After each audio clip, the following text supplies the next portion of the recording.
Agora na Jovem Pan, Sociedade Digital. Com Carlos Aros e André Miceli. Sociedade Digital no ar, a ponte aérea mais tecnológica do seu rádio e também da internet. Para você, claro, que está nos acompanhando pelo Panflix. É a plataforma digital da Jovem Pan. Todo o nosso conteúdo está por lá. Sociedade Digital também, evidentemente. E você que é um cara conectado, um internauta, um ouvinte conectado, também está no Panflix. É só procurar nas lojas de aplicativos e fazer o download, o cadastro e ficar ligado na programação da Jovem Pan. Ao vivo ou conteúdo sob demanda para você assistir onde e quando quiser. O programa de hoje vai retomar alguns assuntos que a gente discutiu no comecinho dessa pandemia. Vamos falar muito sobre o papel dos dados no meio de tudo isso aqui com a Covid-19, só que agora com um plus a mais, como diria o outro. Dois convidados de peso para se juntar aqui, a André Miceli e este que vos fala. Vamos falar sobre os anúncios recentes do SAS, que teve uma mudança de curso aí no meio do processo por causa da pandemia. O fórum que ia acontecer presencialmente, convertido em um evento online.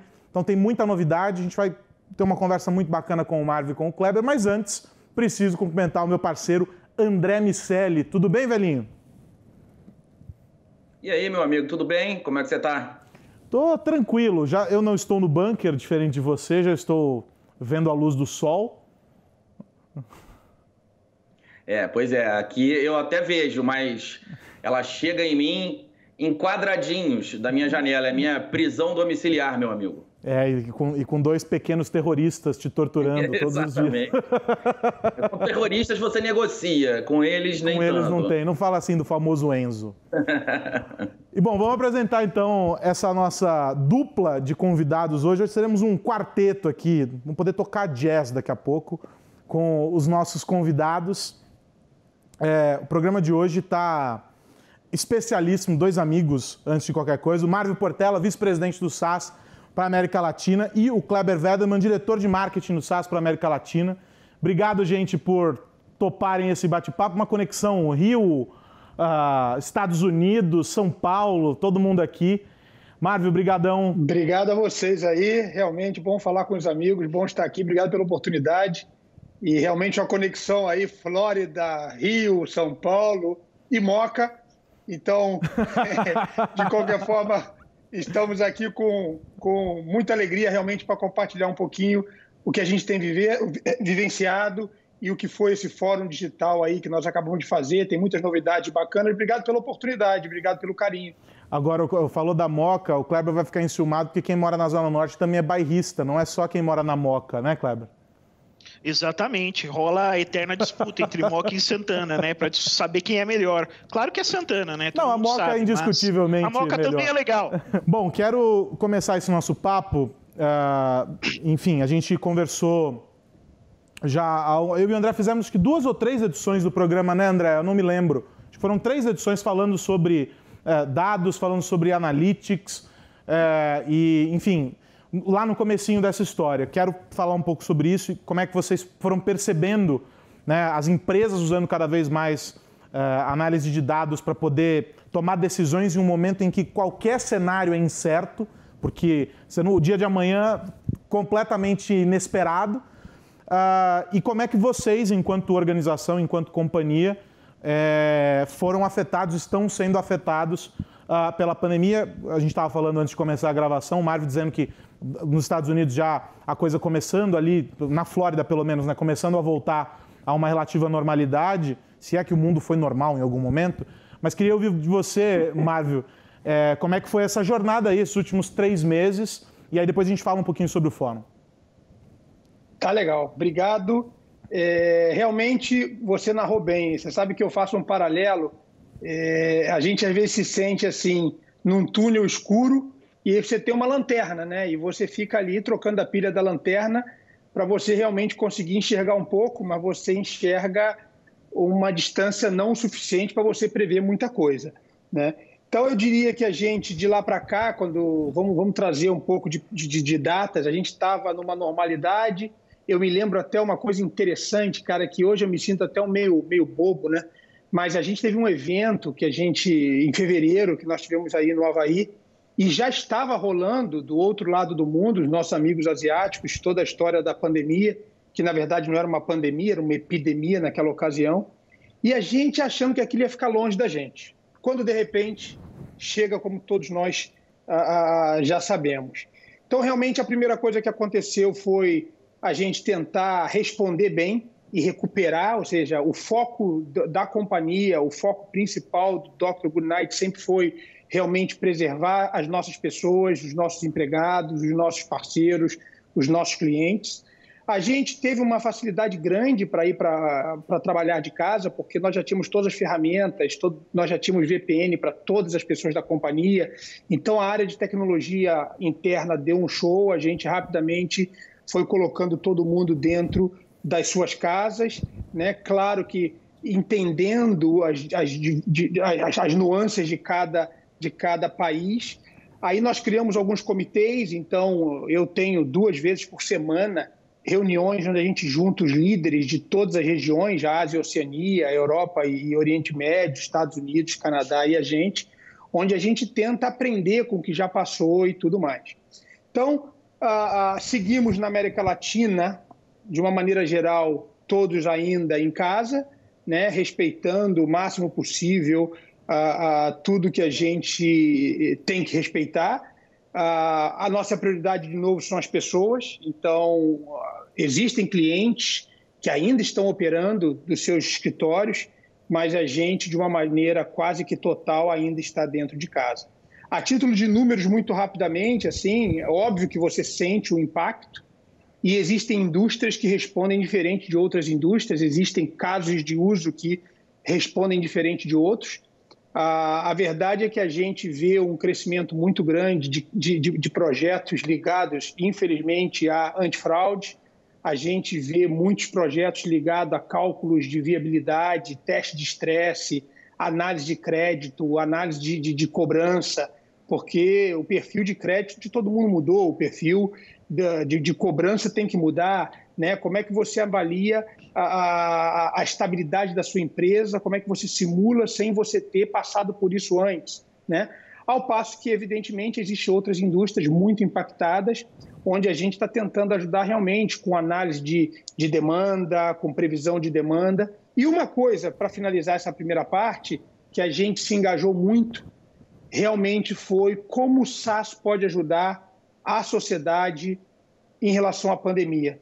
Então, nós criamos um ICS, um Incident Command System, que realmente a gente colocou pessoas com foco praticamente de ajudar, onde nós tivemos a construção de vários projetos, como social tracing, né, como você fazer análise de mobilidade, otimização de camas de hospital, otimização de envio de suprimentos, e nós estamos realmente fazendo previsão de crescimento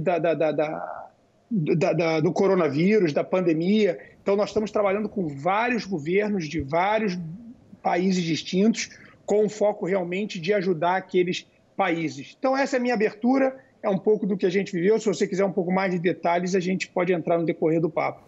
Não, vamos trazendo esses aspectos ao longo aqui da nossa conversa. Olha aqui, tem um conceito, pensando na aplicação do modelo de gestão do SaaS para as nossas empresas, como benchmark para as empresas brasileiras, que é o conceito de jogo infinito. E eu quero que, por favor, o Marvel explore um pouquinho isso aqui. E na sequência, também pensando nas empresas brasileiras, queria também que o Marvel explicasse qual vai ser o benefício desse acordo que foi anunciado com a Microsoft, o que o mercado, especialmente o Brasil, ganha com essa aproximação entre as empresas.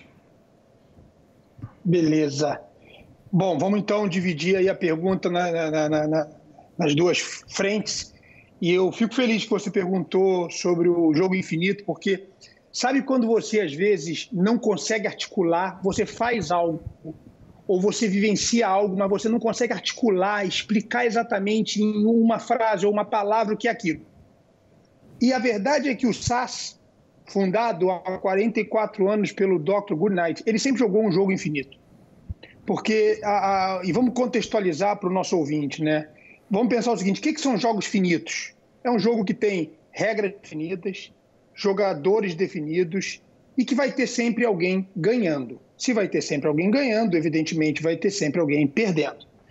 Mas no mundo corporativo, assim como em outros exemplos, vamos pensar o seguinte, o casamento é um jogo finito ou infinito? Você não ganha, você não está disputando nada. O que você quer é se manter no jogo e se manter bem. Então o conceito do jogo infinito é, como é que eu me mantenho no jogo? É como se você estivesse numa estrada, você está num carro e vem uma setinha para um lado e uma para o outro e diz o seguinte, se você for para um lado da esquerda, é o jogo finito. Pô, legal, eu vou lá, eu vou lutar, eu vou ganhar, vou ter aquele prazer de ganhar. Depois que eu ganhei, o que acontece?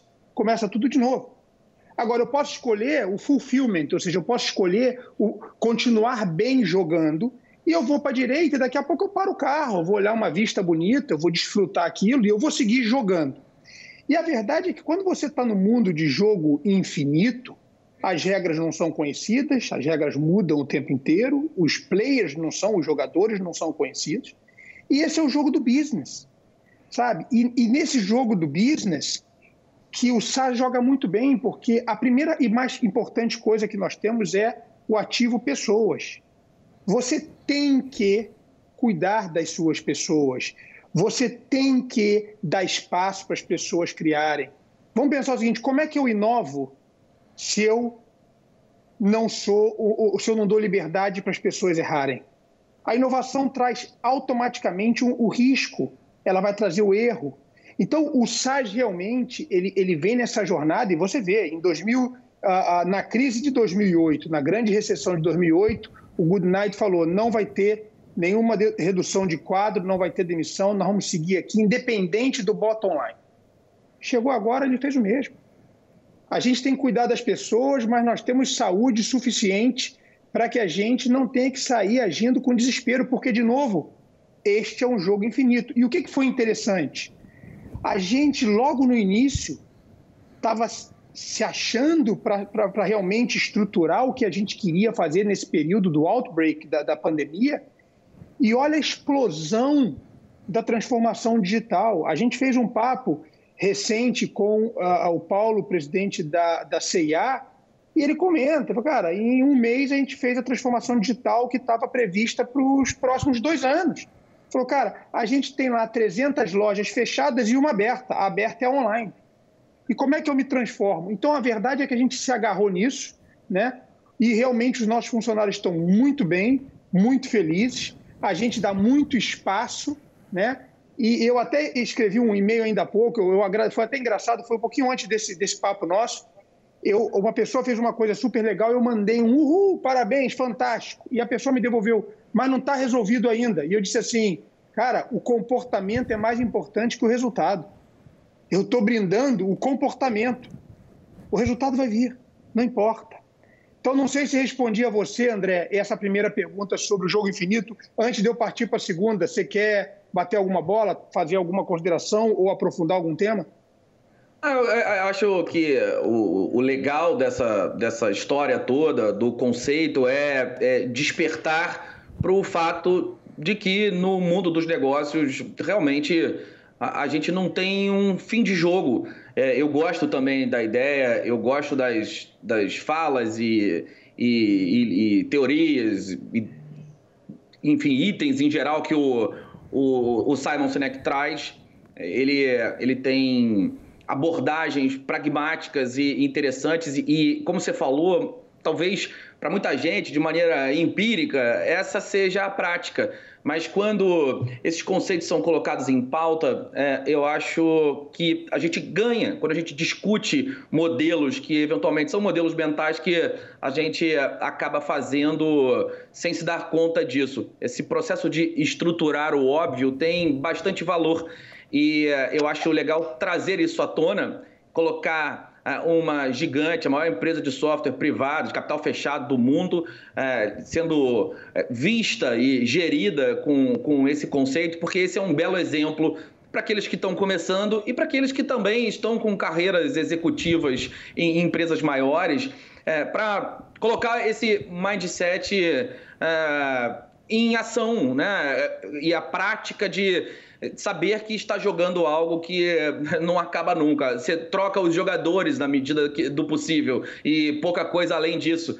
Os desafios permanecem e o jogo segue. Então, eu queria que você colocasse em pauta, porque queria ouvir de você essa visão em função do exemplo que isso acaba sendo a referência para as nossas empresas e para as pessoas aqui no Brasil.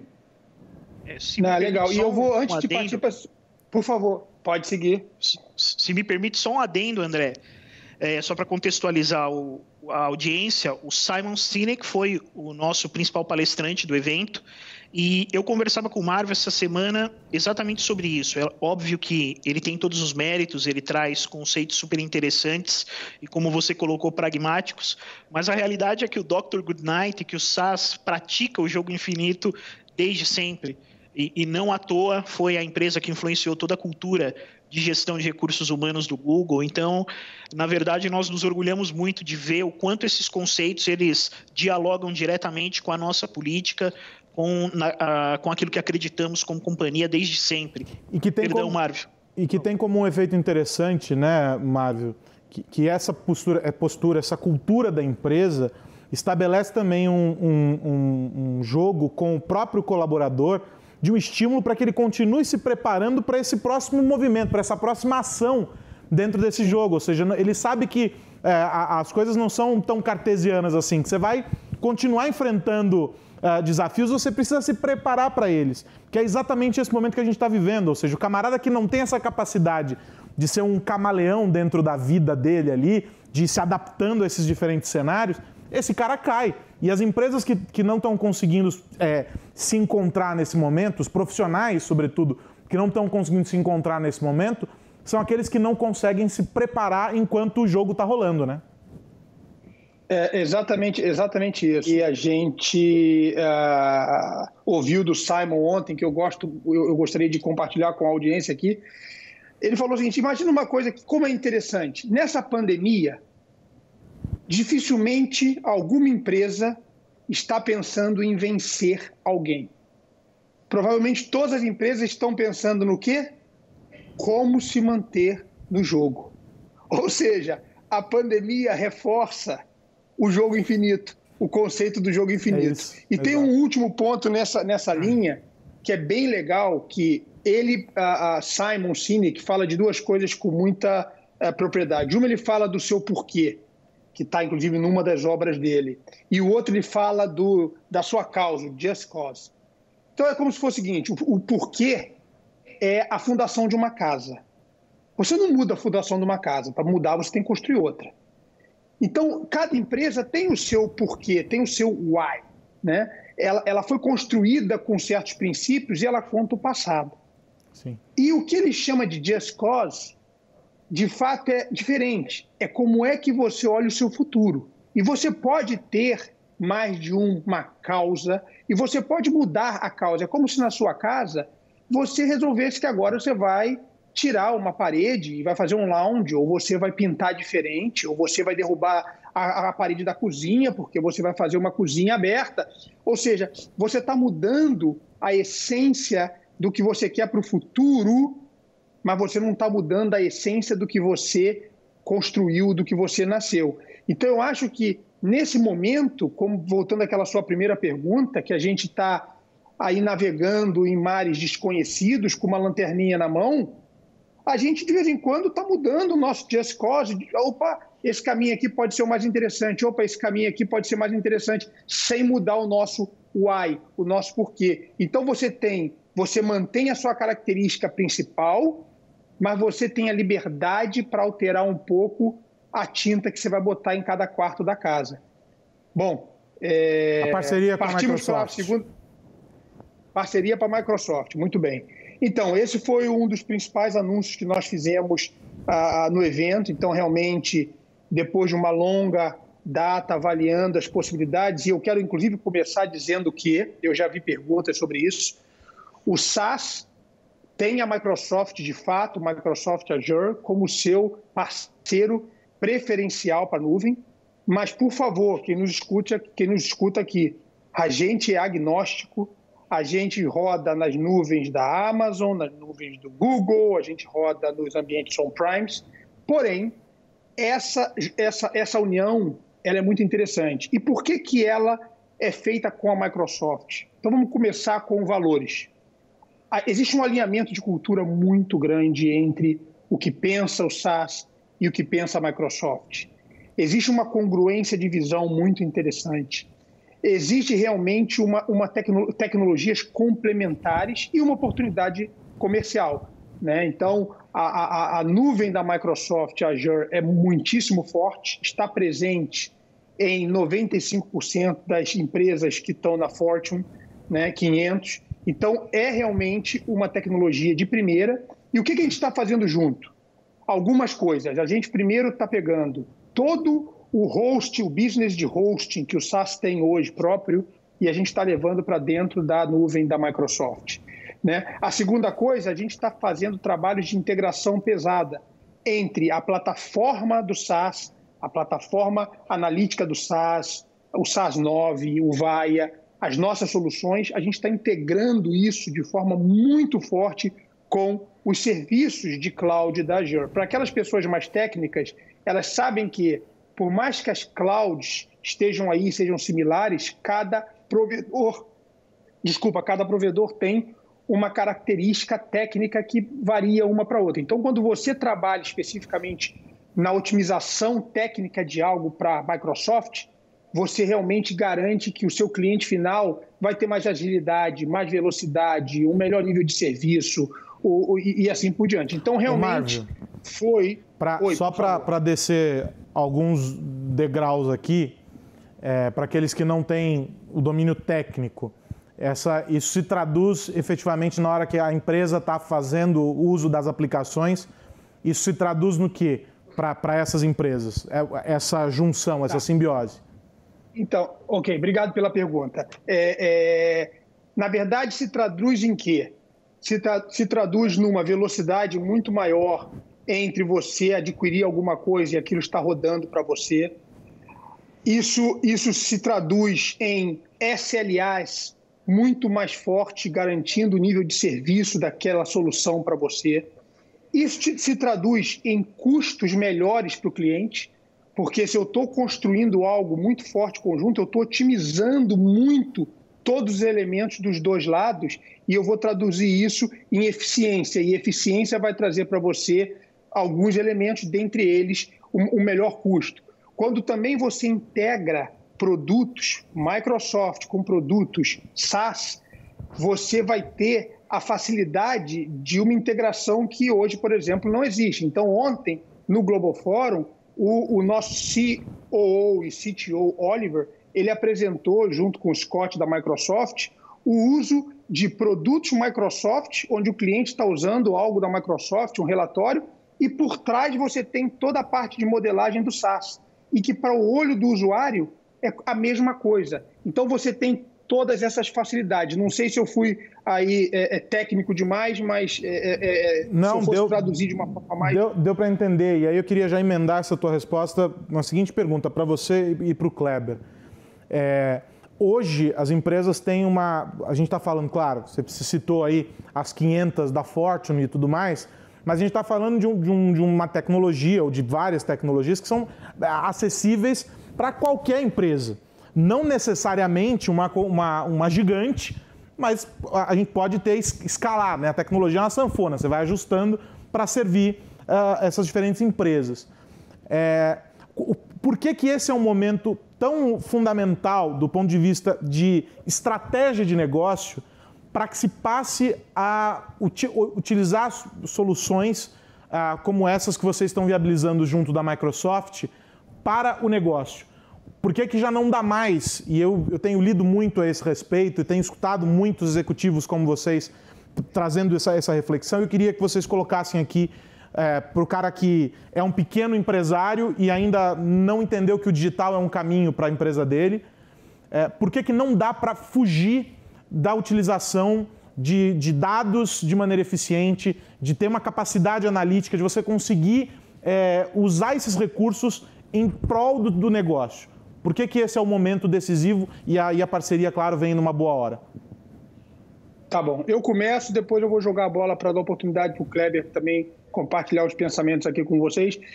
A verdade é a seguinte, né? Vamos primeiro falar de cloud, antes de falar de SaaS. A nuvem, ela realmente trouxe para o pequeno empresário, para a startup, para o médio empresário, possibilidades que você não tinha antes, né?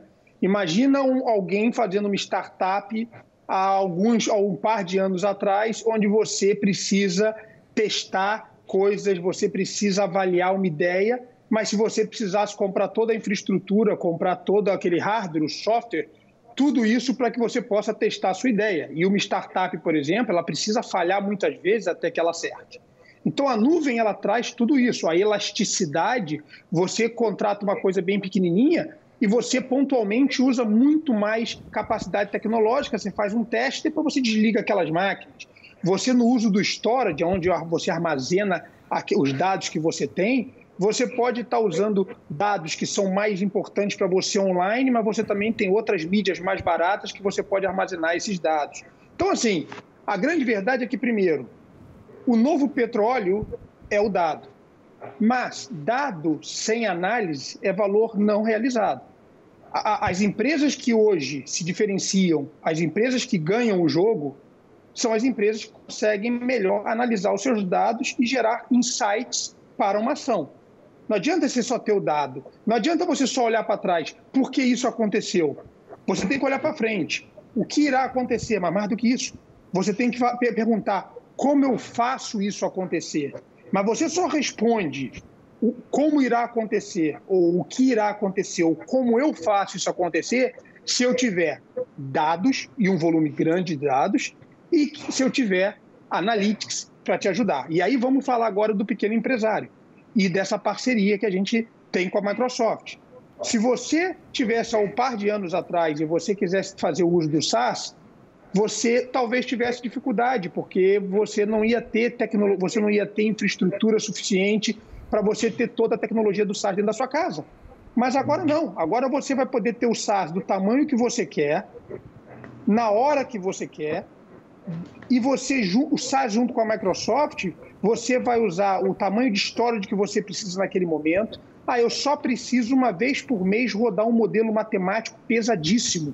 Você só vai usar aquele poder tecnológico e computacional naquele período, depois você desliga, ou depois você abaixa. Então a grande verdade é, o SaaS e a Microsoft, o que eles vão trazer é analítico para todo mundo, e analítico em qualquer lugar. Essa é a verdade. Kleber, você pode complementar, cara? Porque você tem pensamentos muito legais sobre nessa linha.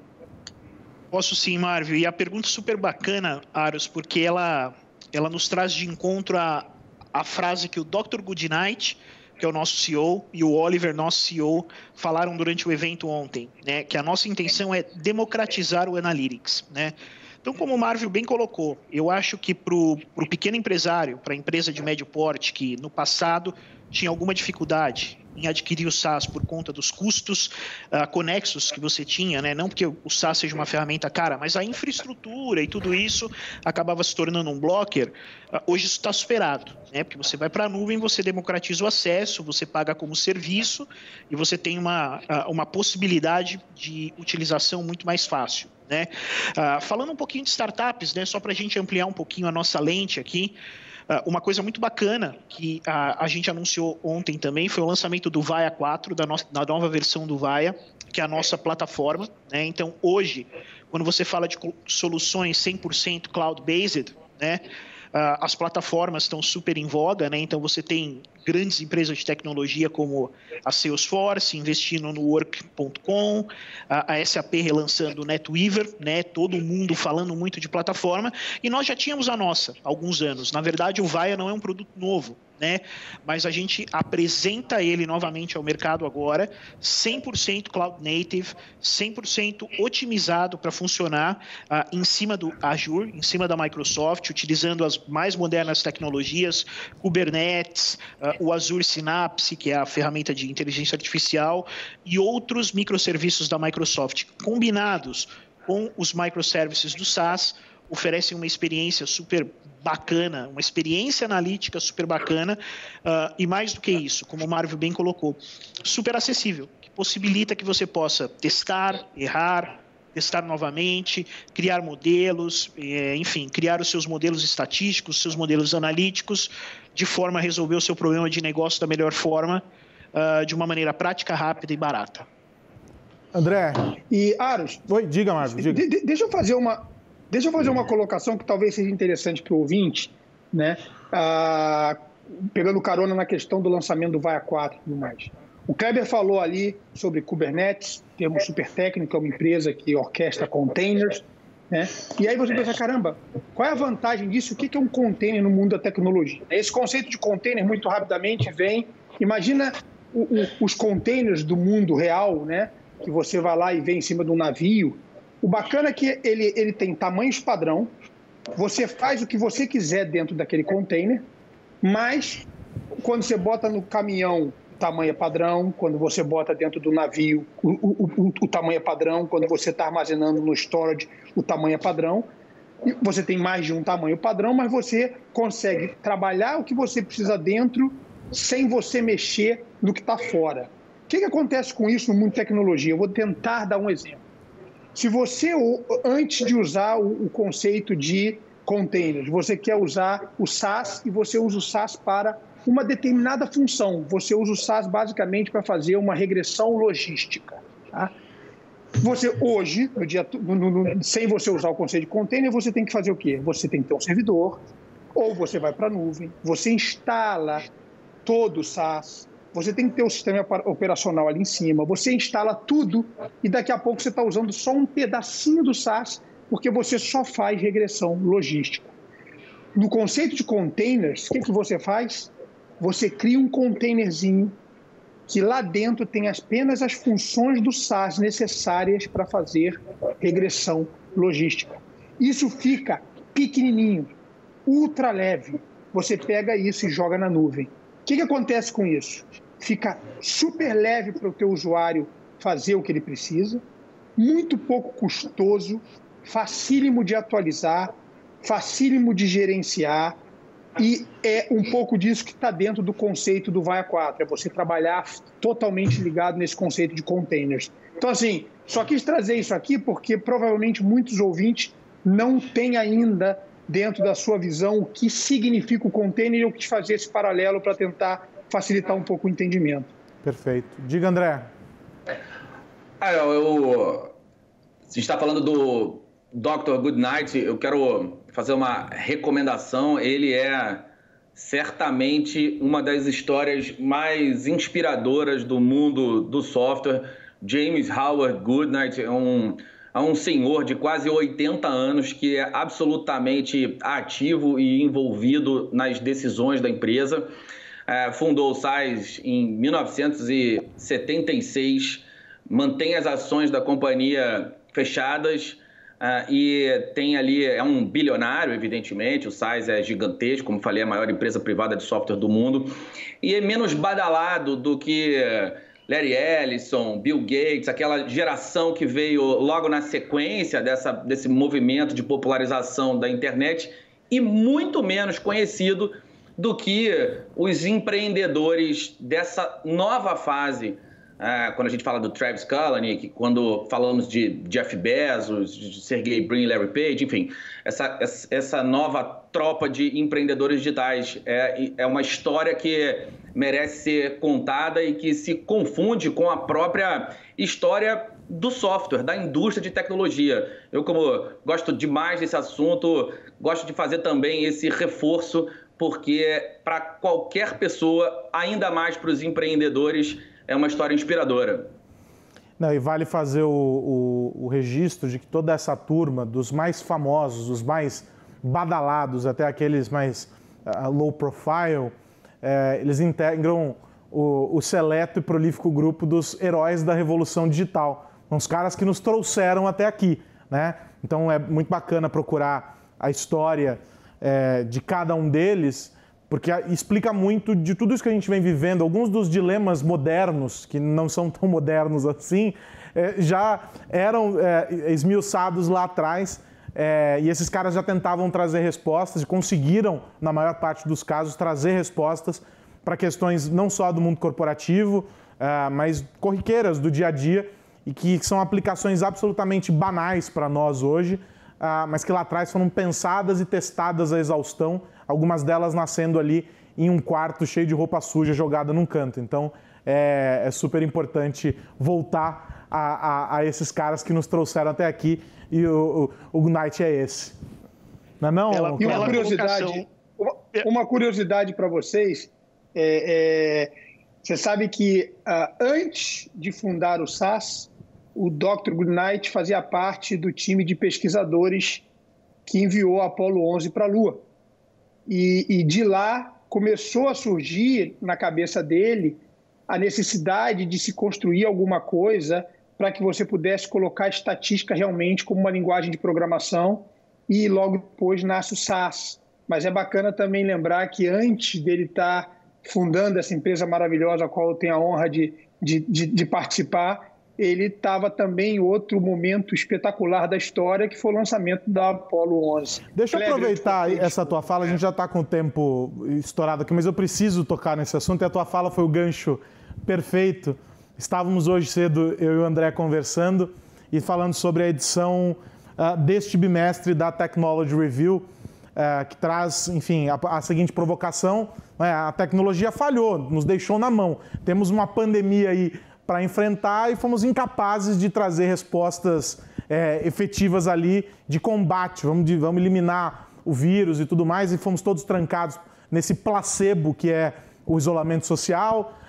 Fomos todos forçados a usar um teste que foi desenvolvido há 30 anos, que é esse PCR, esse do nariz aí que a gente faz para testar se está com o vírus naquele momento. E essa é uma tecnologia de 30 anos atrás. E a minha pergunta para vocês dois, para a gente fechar aqui, tem a ver com isso. Você estava falando, ele ajudou a colocar a Apollo 11 no espaço, ajudou a fazer os projetos lá com a NASA e tal, e criou o SAS. E aí trouxe essas aplicações para um campo mais terreno, com o perdão do trocadilho. A pergunta é a seguinte: hoje, de que maneira vocês dois, claro, estão mergulhados nisso, as estatísticas, enfim, todos os modelos que o SAS tem em mãos e disponibiliza para parceiros, de que maneira tudo isso está auxiliando ou foi eficiente em alguma medida para o combate não só efetivo e direto da pandemia, mas também para fazer com que outros segmentos pudessem se manter operando nesse cenário de caos. E aí a pergunta fica mais difícil quando eu coloco esse elemento aqui. Tendo em vista que descobrimos, né, em 2020, que tudo aquilo que a gente achava que era dado qualitativo sobre tanta coisa no mundo, não era. Ou seja, os nossos modelos estavam baseados em dados insuficientes para promover modelos eficientes para combate à pandemia. Como é que faz, gente? Deixa eu dar uma oportunidade para o Kleber. Vai lá, Kleber. Resposta. Deixa eu começar da primeira parte da pergunta, que ela é um pouco mais simples, tá, Aros? Sem dúvida, a tecnologia, especialmente a análise de dados, ela foi essencial na atuação de governos, né, ao redor do planeta, em dirimir os efeitos da pandemia, em salvar vidas, né? E como é que você faz isso? Você faz através de análise de curvas de contaminação versus curvas de mortalidade. O SAS desenvolveu não, é uma solução que não é nova, né? Que se chama Contact Tracing, mas na verdade a gente adaptou, né, os nossos dados, a gente calibrou de forma que a gente pudesse trabalhar com os governos, né, de que forma que a gente ia garantir melhores modelos de mobilidade, garantir melhores modelos de acessibilidade a locais públicos, etc. Otimização de recursos hospitalares foi outra solução que foi muito utilizada por governos do mundo inteiro. Aqui no Brasil, nós fizemos uma parceria com alguns governos, né, estaduais, nesse mesmo sentido, né, fornecendo informações sobre dados de contágio, curvas, utilização de UTIs, utilização de recursos médicos. Eu acho que tudo isso demonstrou o quanto a tecnologia é importante, o quanto a tecnologia ajudou a humanidade, mais uma vez, a salvar vidas. A segunda parte da sua pergunta é uma pegadinha gigante, porque você tem toda a razão. Diga, Marvio. Ô, Kleber, deixa eu só fazer uma coisa, eu jogo a bola para você, que é interessante, você comentou desses casos dos governos estaduais. Eu comento um caso aqui que é interessante. Se a gente for analisar a quantidade de testes que cada país faz por milhão de habitantes, você tem os Estados Unidos que testa, ontem eu vi, 65 mil pessoas por milhão de habitantes, né? E você tem um Brasil que testa 6 mil ou 7 mil por milhão de habitantes. Então você tem países que têm mais capacidade de testar e outros com menos capacidade de testar.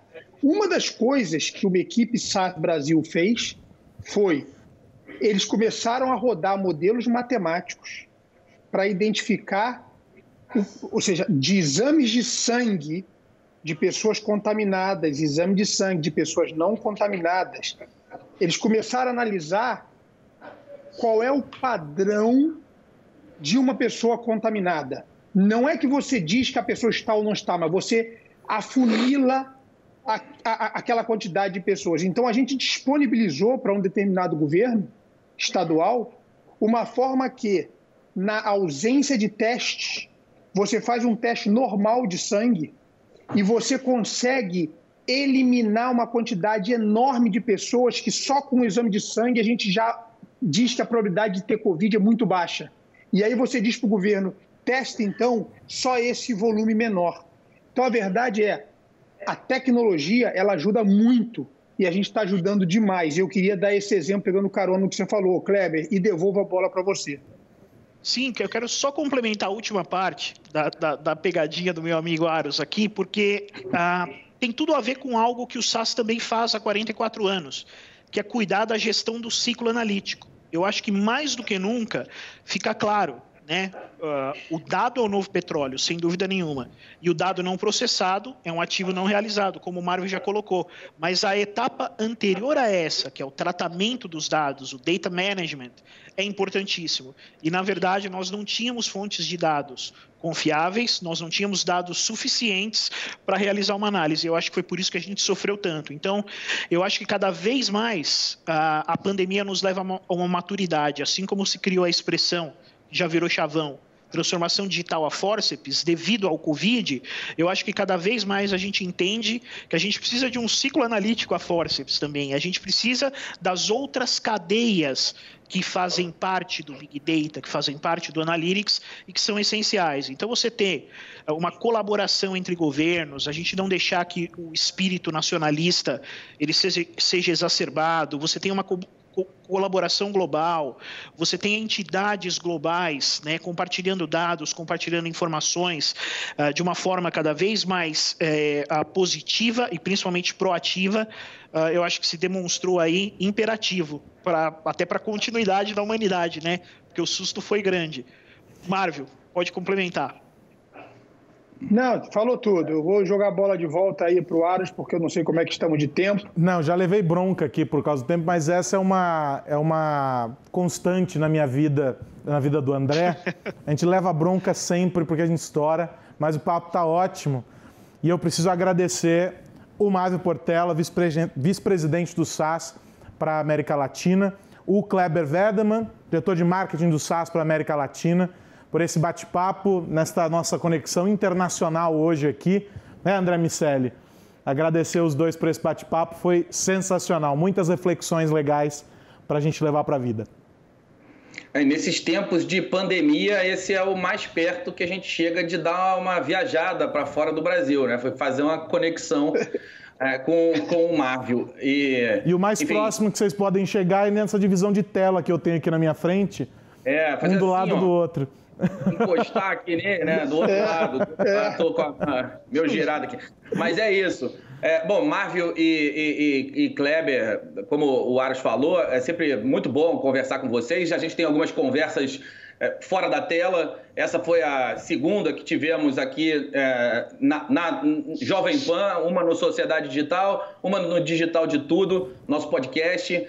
E também foi muito legal. Lá a gente teve tempo para explorar de formas diferentes essa questão. E muito legal ouvir de vocês os movimentos estratégicos que a companhia está fazendo e de que maneira vocês estão contribuindo nesse momento tão complexo e conturbado da humanidade. Um abraço para vocês, meu amigo Aros. Estou com saudades, não canso de dizer isso, meu amigo, com saudades de São Paulo e saudade dos nossos Negrones. Um abraço para todos vocês e para todo mundo que nos ouve e vê. Kleber, um abração, obrigado, meu amigo. Até a próxima. Um abraço. Muito obrigado, pessoal. Obrigado Marvin, um abração. Parabéns pelo projeto aí do programa. Valeu, obrigado, gente. Pessoal. E é isso, Sociedade Digital dessa semana fica por aqui. Eu lembro a você que essa edição e outras edições do programa estão disponíveis lá no Panflix. É só baixar o aplicativo e procurar pelo Sociedade Digital. Essa e outras conversas, está tudo lá. E o Sociedade Digital volta na semana que vem aqui na programação da PAN. Um grande abraço, até a próxima. Tchau! Você ouviu Sociedade Digital com Carlos Aros e André Miceli.